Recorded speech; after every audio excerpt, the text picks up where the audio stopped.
Hi, so welcome to my very first attempt at doing a brain shark. This is based on a workshop that I did at the lexical conference that we held at University of Westminster earlier this month in May 2013. And it's called Working Exercises Hard.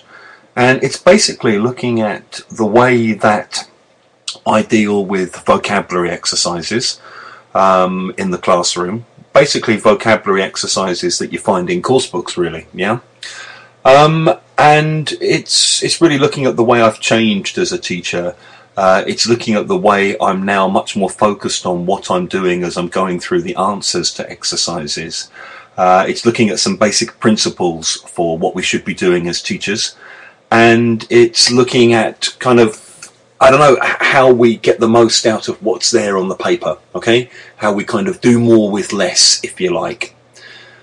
Let me just see if I can find the next slide. How does that work? Ah, I see. So you have to record separate bits for each slide. I've got it. So, I've been teaching 20 years, and ironically I started teaching in 1993, which is the year that the lexical approach came out. And really, for the first few years of my teaching career, I think, I didn't deal with exercises in course books very well. I basically was just a kind of human answer key, I think. I used to tell students to do the exercise. I used to give them a few minutes. I used to worry that some of them were getting things wrong. Then I would put them in pairs and give them a few minutes to compare their answers. And then basically I would just be a human answer key. I would elicit the answers from the class. I would kind of say, so, number one, that's right, turn up. Number two, no, you're wrong. It's, I don't know, set off, or whatever it would be. Okay? And maybe I would write the answers on the board. That was pretty much all I did.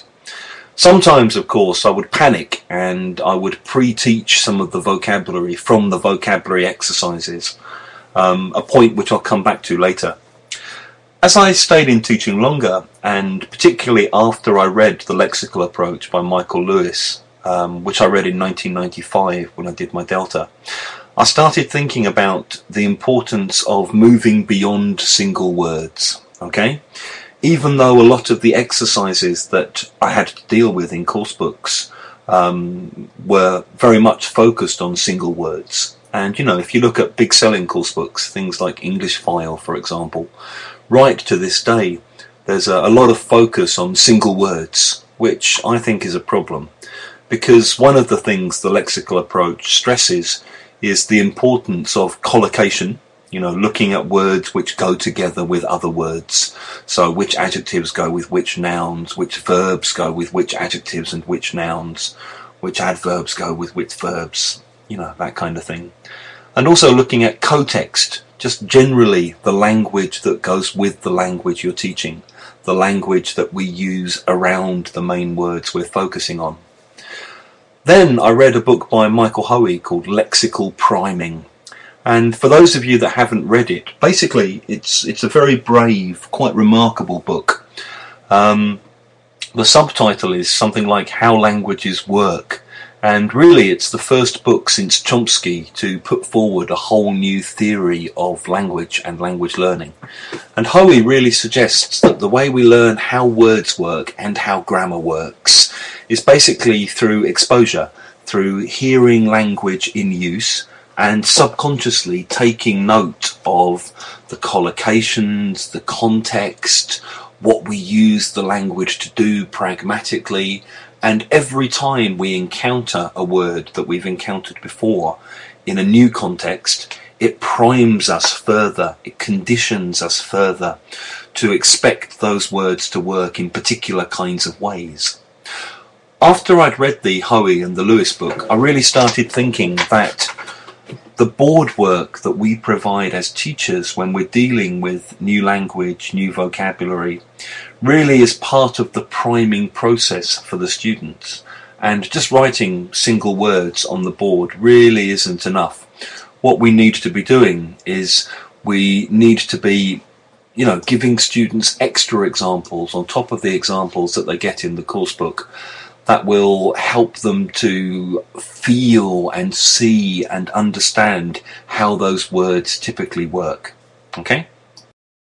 Okay, here are basically some principles which I've come to believe about what it's important for teachers to do and not do when you're going through exercises. Okay? I think the first thing to say is that I really believe, particularly with vocabulary exercises or with grammar exercises, pre-teaching Lexis is just wrong. Basically, not all students will know all the words in a vocabulary exercise. The reason the exercise is there is to serve as a test, and that's the same for grammar exercises. Basically, exercises are essentially tests, and they're a way for the teacher to find out how much the students know already. If you assume that they don't know things and you pre-teach things, you're basically making the doing of the exercise pointless. If you're telling them what all the words mean, why would they then want to do the exercise? What's the point? Because you've just told them all the answers. So I think it's really important to basically just kind of get on to the exercise, let the students try it, find out how much they know, and then really when you're rounding up the exercise, when you're going through the answers, you're kind of teaching the gap. You're working from how much the students know already. You're clarifying the answers to make sure everyone in the class not only knows the answers, but knows why the answers are the answers. And then you're also kind of adding to that, expanding upon that, giving extra examples, further priming or conditioning the students to expect words to work in certain ways. I think it's also important that when you're going through the answers, you're interactive. You're asking questions to the group, and we'll look at how this works in action in a few minutes. But you're basically using the strong students or the confident students, and you're taking from those students and you're mediating that, or you're filtering that in order to feed the weak students. So everybody feels happy, basically. The strong students feel worthy, they feel validated, they feel like they've displayed their learning. The weak students feel like they're being supported, they're being scaffolded. And I think also it's really important to use the board to get extra examples on in order to add to the priming, in order to kind of help the students see further and understand further, as I said before, how language works. Okay? So we're going to put all of this into action. Okay? In a minute or two, I'm going to show you an exercise. It's from an upper intermediate course book. I'd like you just to spend a little bit of time looking at it and thinking about how you would set it up if you were teaching it yourself. What would you say to set it up? How would you run it? Okay? When you were planning or when you were preparing to teach this exercise, what would you do? What would your planning involve? As you were going through the answers, what would you say? What would you do? And what, if anything, would you write on the board? When would you write it? Why would you write it? Okay, so think about all of these things. Okay, so this is the exercise, okay? It's from Outcomes Upper Intermediate, published by Heinle Cengage. I think they're now called Cengage National Geographic Learning. I'm cheating a little bit because it's a book that I co-authored along with my co-author, Andrew Walkley. And it's obviously an exercise I've taught many times. It's from Unit 16, so it's near the end of the book as they're getting near advanced. And the unit's called Business. And as you can see, the exercise is called Building Up a Business. I've been generous and I've given you the answers, okay? So spend some time thinking about how you would set this exercise up with your class, how you would run this, what you would do, what your planning stage would involve, how you'd plan, how you'd prepare for this, okay? What you would do when you were going through the answers. Think about what you would write on the board, if anything, when you would write it, how you would write it, okay? I'll just let this run for a minute or two so you've got time to think about all of these things.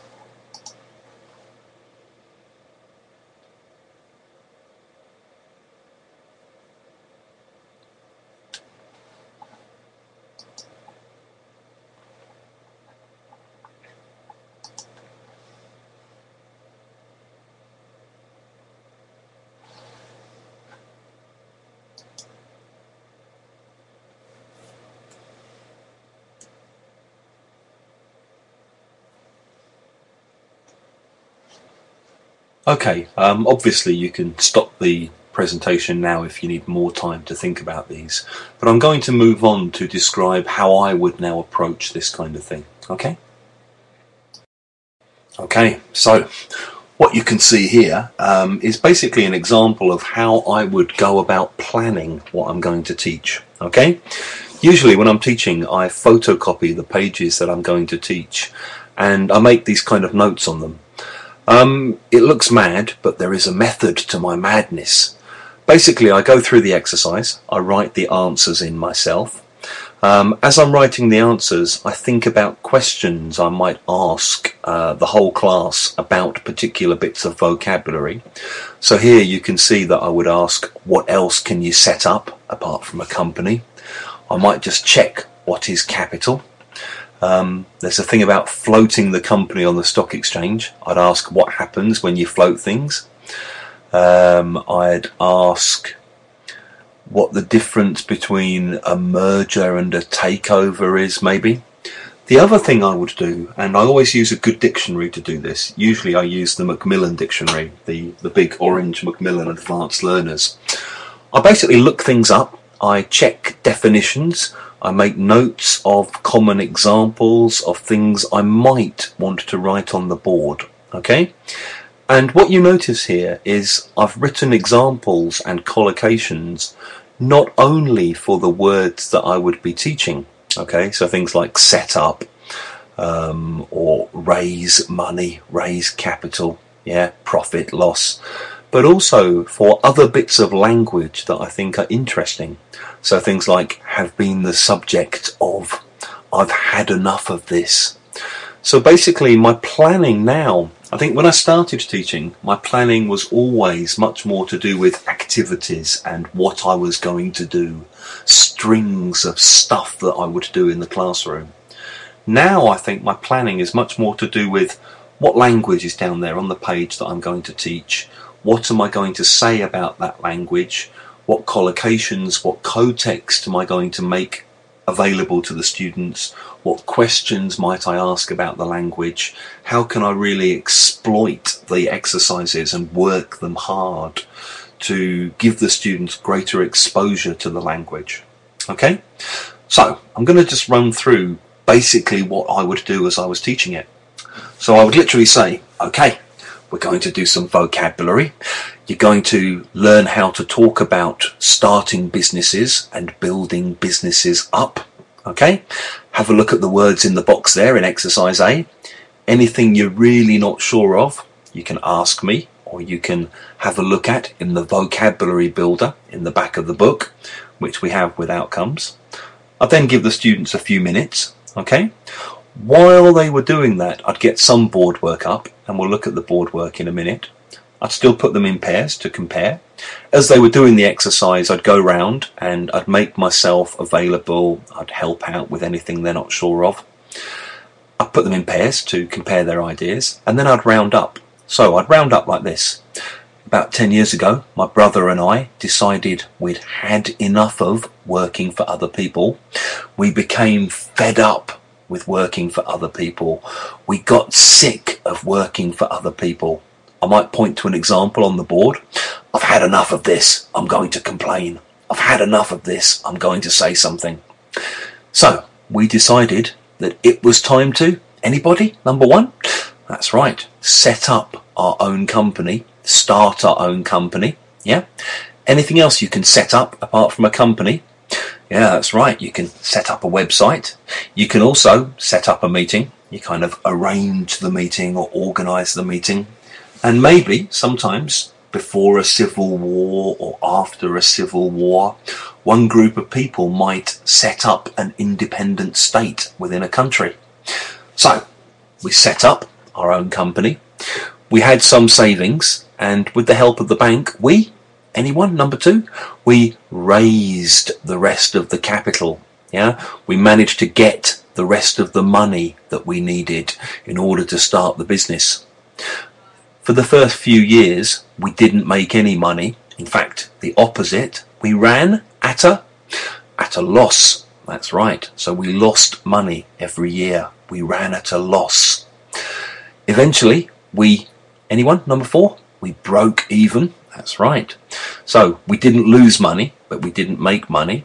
But after that, before too long, we were making good money. We were making a healthy, that's right, we were making a healthy profit.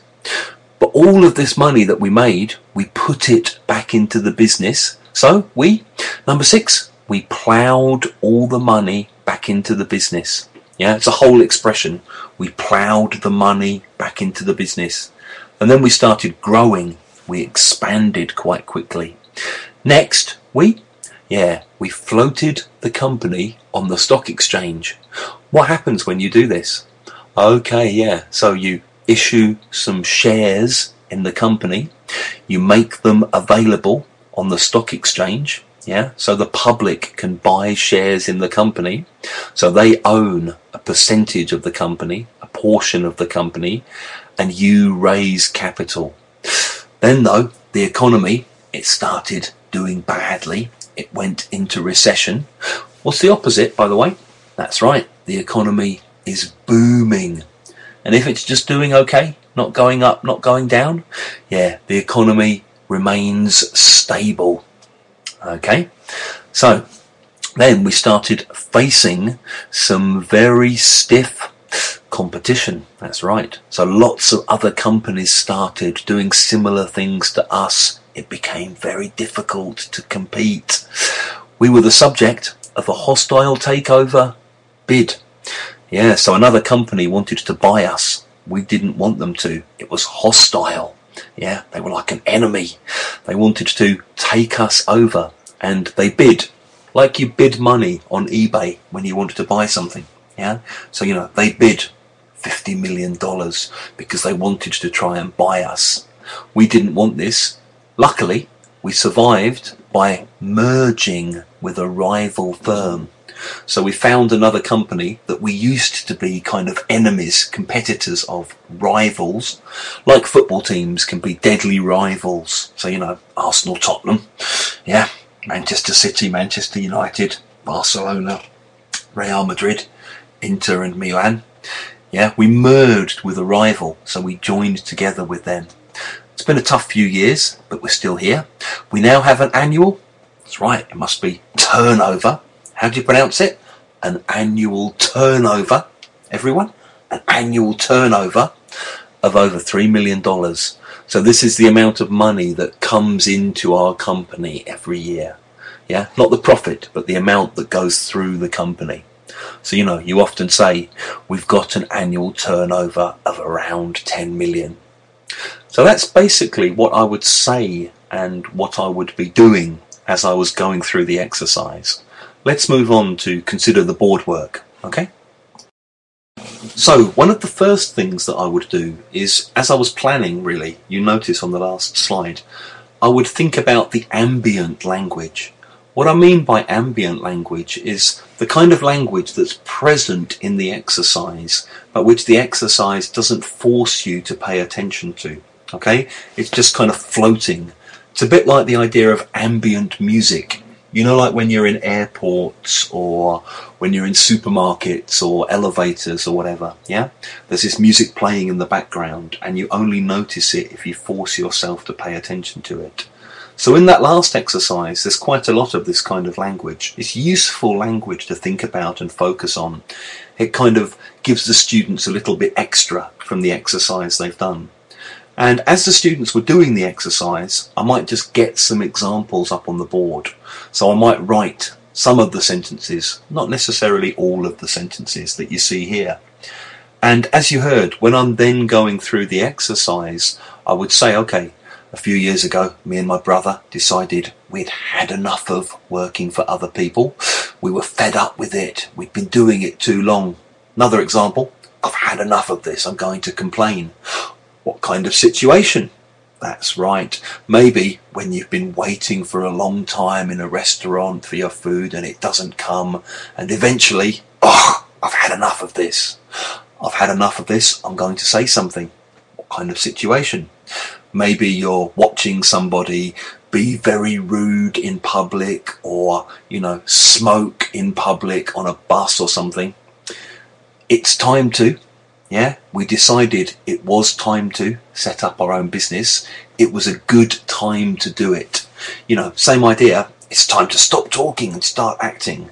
We need to do this now.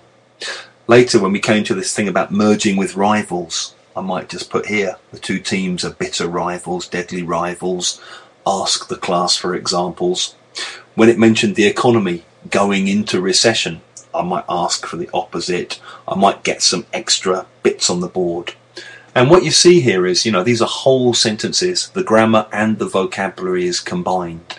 And I'm trying to present the language in typical ways, ways in which it's often used or students might see or hear it used, and really ways in which the students might want to use it themselves.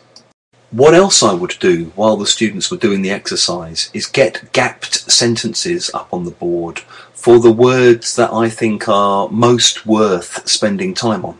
Okay, so for example, I think loss and profit are really, really useful words. They're very high frequency words. If you're talking about business, you have to know these words. When I was eliciting the answers, I might say, okay, let's just look a little bit more at how to use these words. So, you know, maybe the firm is losing money. The firm is still running at a loss. Maybe last year they a net loss of £250 million. Yeah, they made a net loss. So you make a loss.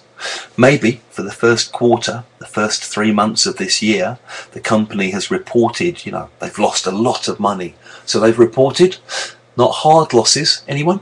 That's right, heavy losses. Well done. And I would write these in. You know, we sold the house last year. We lost £10,000. We made a loss on the sale of the house. In the same way, when I get to profits, I would sort of paraphrase and say, okay, we're having a sale. All of the profits, the sale, go to charity. That's right, the profits from. We made a big profit, not from that deal. Anyone? On that deal. Yeah, like we made a loss on the sale of the house. We made a profit on a deal. And last year, the profits, they went up 31%. So they rose 31%. Well done. And I would write these kinds of things in as I was going through. Okay? After I'd finished going through, I'd obviously give students time to write down everything. Some of my students try to just take photographs of the board work, and I don't mind them doing this, but I also want them to write things down, yeah? Because I think the writing helps them kind of process the language, it gives them thinking time, it provides a bit of downtime, yeah. On top of that, I would also be writing up extra kind of collocations. So when I elicit number one, set up, I might write set up a business, set up a company. As you heard, I would ask anything else you can set up. I would reject collocations that were wrong or that didn't sound right to me. And if I didn't get what I was looking for, I would just give them the extra things. You know, you can set up a meeting, set up a website. In the same way, you know, you can face stiff competition, but maybe an idea or a new law or a proposal can face stiff opposition. You know, maybe the government can face stiff opposition or face stiff resistance. If you, I don't know, smoke whilst chewing gum, whilst crossing the road when the lights aren't green in Singapore, you face stiff fines. Okay? And again, I would write these up and maybe ask them, anything else you can face stiff, you know, like this. Or just give it to them and explain it to them. Okay, so that gives you some basic ideas of the kinds of things I do and the kinds of things I write on the board as I'm going through exercises. So a few quick principles to round up here, really. I think one important thing is that you ask the language-focused questions first, and you deal with all of that first before you ask students personal questions. So if you go back and look at the slide with the exercise on, you'll notice that actually after the exercise there's then a whole load of personalized questions. Yeah, so the students do that exercise first, and then after we've done all the language work, then they discuss, do you know anyone who runs their own business? How's it doing? what kind of businesses are struggling, that kind of thing. And I think it's good just to work the language first before asking people, do you know anyone who's set up their own business? How are they doing? Are they making a profit or a loss? How's the economy doing in your country? Those kinds of questions. So I think it's a good rule of thumb. Do the language first, do the personalisation second. I think another rule of thumb is, as you're teaching, students might ask questions about what you're writing up on the board. And I think to the best of your ability, you need to deal with those questions. Obviously, it can be difficult sometimes, students might ask, I don't know, I'm just thinking of things students have asked me with these kinds of exercises. What's the difference between, I don't know, stiff competition, between a rival and a competitor, say, okay? They might ask you that, and that's a difficult question. I would try my best to answer it. If I couldn't answer it, I would just say, wow, that's a really good question. I'll go away and think about that. I'll tell you next time I see you. And then I would do that. And obviously, the more you plan and the more focused on language your planning is, the easier it is for you to do this in the class. Because if you're really looking at the language that you're going to be teaching and you're thinking about it, you might ask yourself these kinds of questions. Okay? Two other things, maybe three other things about this. Some teachers maybe feel guilty about doing this kind of teaching because they've been told teacher talking time is bad. I just think this is nonsense. I mean, bad teacher talking time is bad, good teacher talking time is good. And actually what you're doing when you're doing this kind of teacher talking time is you're teaching. You know more about the language, you thought more about the language, you can give better examples of the language than the students can themselves. And if it's not going to come from you, where's it going to come from? So, don't feel guilty about that. That's just good teaching. And also, it's very interactive, it uses the students, the board work is co-constructed, it's mediated, there's nothing to feel bad about that. I think obviously because this kind of teaching exposes the students to lots of input, it's quite input rich. You do later need to revise the language, to recycle the language, that's obvious. You also need to accept that not all students will learn all of the language, it's just not going to happen. Finally, as we'll see in a minute, some exercises are easier to exploit and easier to work hard than others are. The exercise that you've just seen, there's a lot of ambient language in there. There's collocations, there's expressions, there's chunks. There's lots of kind of meaty stuff for the language-focused teacher to get their teeth stuck into. Okay? Let's look at another exercise from a different book and think about how this isn't always the case. Okay? So, this exercise is from a different book. It's from English Unlimited Advanced. And again, just imagine you were teaching this, okay? Imagine how you'd set it up, what you'd say, how you'd run it, what you'd do. Imagine how you would plan for this, what planning you would do, what you'd think about as you were planning it. Then imagine how you'd round up the answers, okay? And what you might write on the board. Okay, so have a think about all of that, and I'll give you 30 seconds, just quiet time to do that now.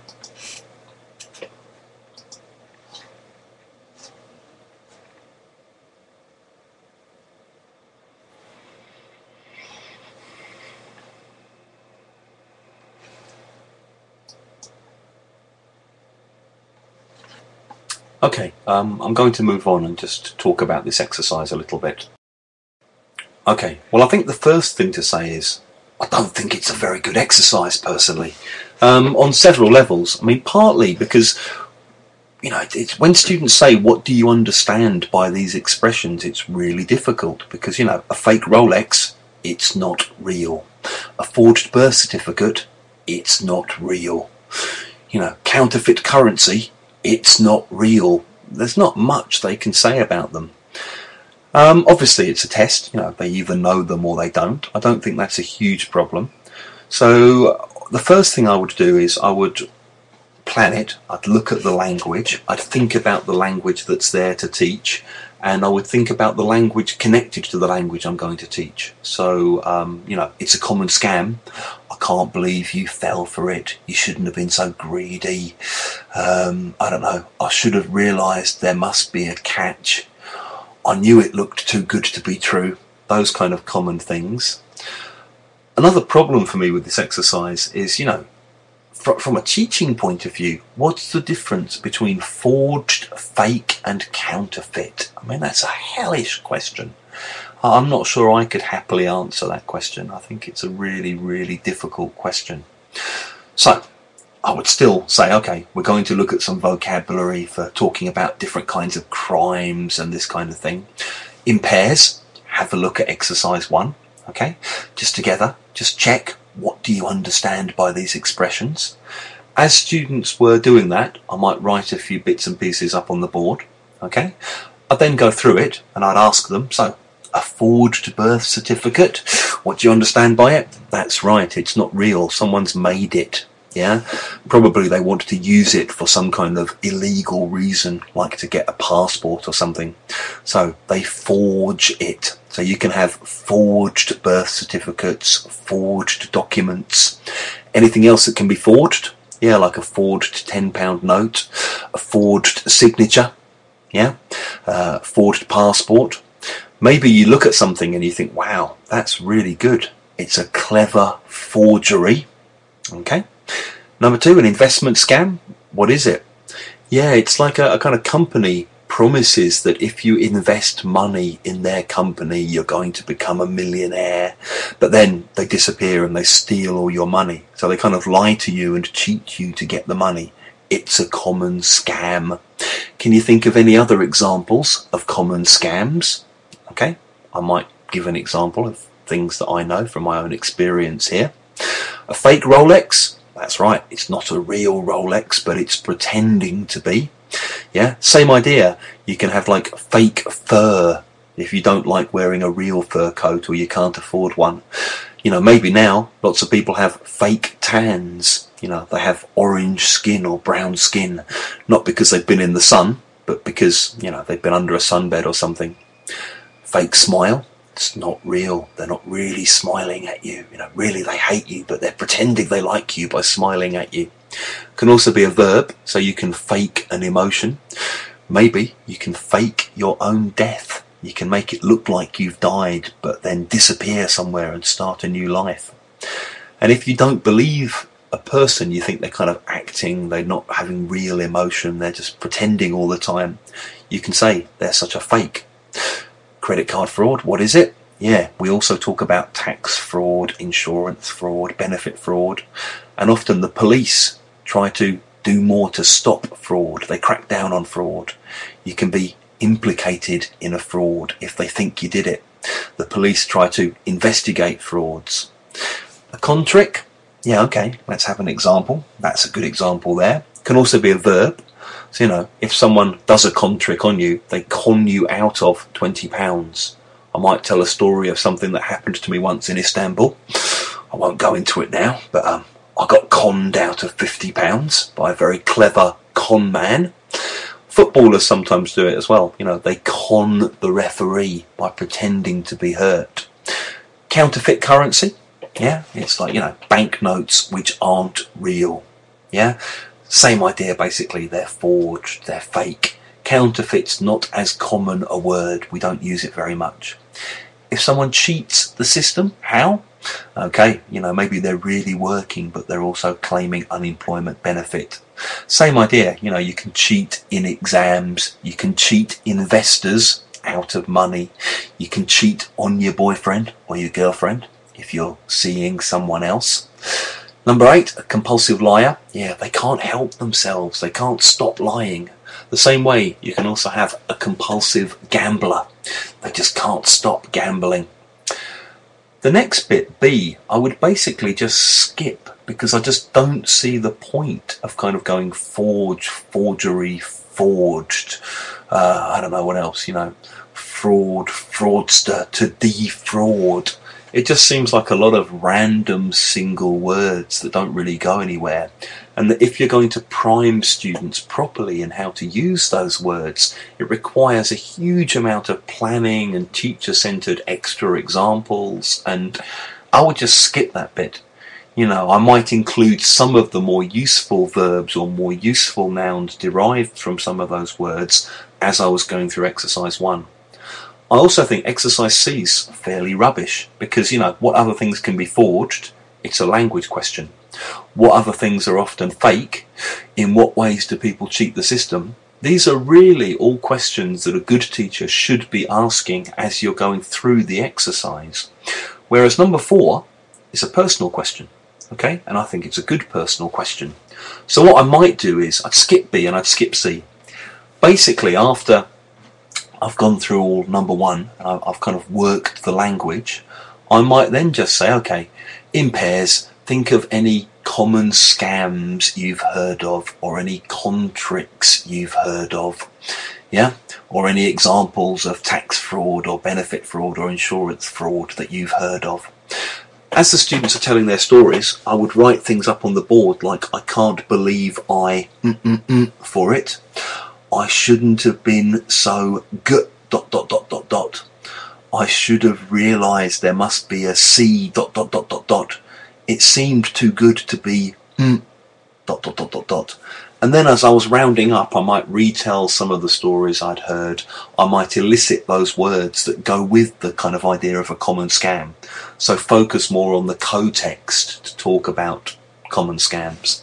Okay, so, you know, as you can see, this kind of exercise is much harder to work hard, I think, because it gives you less support, it's more poorly structured.